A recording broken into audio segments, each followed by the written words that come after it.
There have been very few voices in the Australian Parliament speaking up for refugee rights, but the Australian Greens have always been a small but important voice for refugee rights. After the last election, their voice got a little bit bigger as more Greens MPs were elected to the Parliament. And one of those newly elected MPs is our next speaker. Please make Elizabeth Watson-Brown, the Greens member for Rhine, welcome.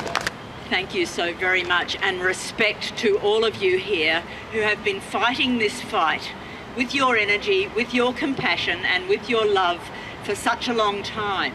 I am determined as a new politician, and we know politicians are generally not beloved, to actually enact what you have been fighting for so many years, to be part of enacting that in our new government. So I would also like to acknowledge that we meet on the stolen land of the Yagara and the Turrbal people. Sovereignty was never ceded to us by them, and we need to remember that all the time. We pay our respects to all generations, and we need truth-telling. We need the truth about this history, and we need a treaty to commence the healing to the deep wounds that we have caused to their lands and their culture. And unfortunately, this tragic history of dispossession and dehumanisation, I am afraid, is an Australian pattern that continues, and we have heard the evidence of it today.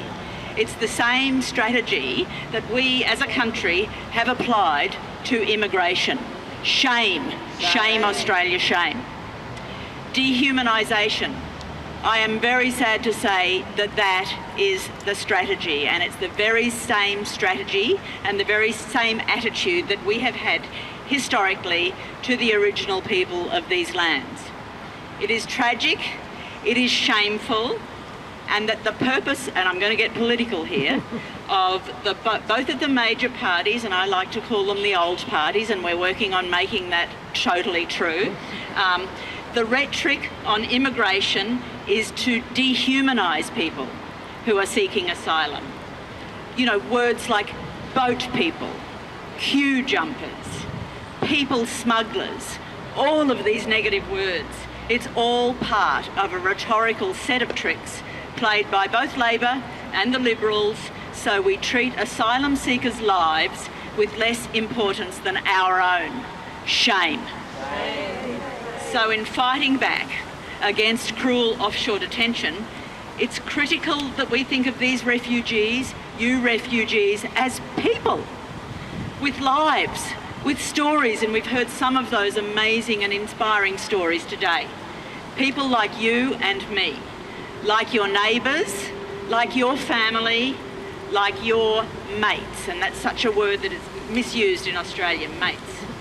The other tactic that the major parties have deployed over recent years is to make us think that the boats have stopped, that there's basically no one left in detention. And certainly the refugees on Manus and Nauru are all gone.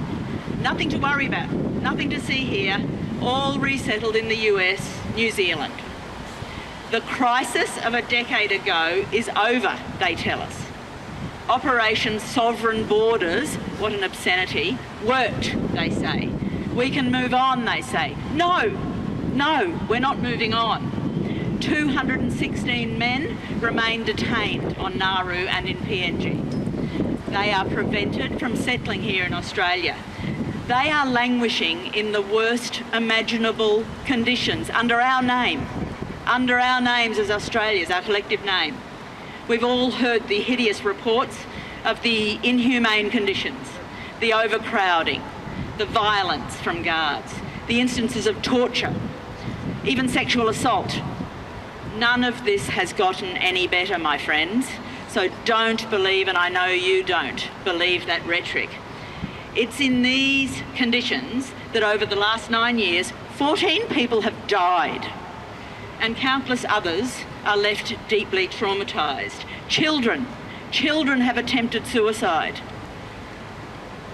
It's just deeply upsetting and deeply moving, and it's in these conditions that 216 innocent people remain. And it's heartbreaking, to think what they're actually going through under our government, the representatives of us. So no, the fight is not over. Despite what Labor and the Liberals want us to think, we will not forget these people. We will not give up on them. And there's a much broader point that I'd like to make here before I finish, and it's about fighting that whole thing about dehumanisation. Because if Labor and the Liberals are so hell-bent on dehumanising refugees, it's because there's an absolutely important truth that neither party wants us to realise, and it's something that my mate and colleague Max Chandler-Mather says a lot, and it bears repeating. We all share more in common with one of those 216 men than we do with a billionaire like Gina Rinehart or Clive Palmer. But unfortunately, it's those billionaires who have basically captured our state and have way too much influence on the political paradigms in which we live. Because if we all realised that, if all Australians, as you are, stood shoulder to shoulder with these 216 men, the more than 4,000 people that have suffered, 4,000, more than, have suffered in Australia's offshore detention, with all of our fellow humans, beings, regardless of their skin colour or accent, and said that we all deserve a good life, we would be unstoppable as a country. And that is why what I am very interested in and hope that I can represent within Parliament. So they try to dehumanise and distract us and turn our friends and fellow humans into enemies. They're not the enemy, they're not a threat. There's plenty enough wealth in Australia to look after all of us. And the people that arrive in this country, whether it's by plane or by boat. So let's keep fighting for those 216 men. I know you will. Let's not forget them. Let's link arms with everyone, regardless of how they came to this country, and say, let's close these camps. Let's close these camps. Bring them all here and create a good life for all of us to share together. And that's what I'm going to continue to fight for. Thank you very much for everything you've done.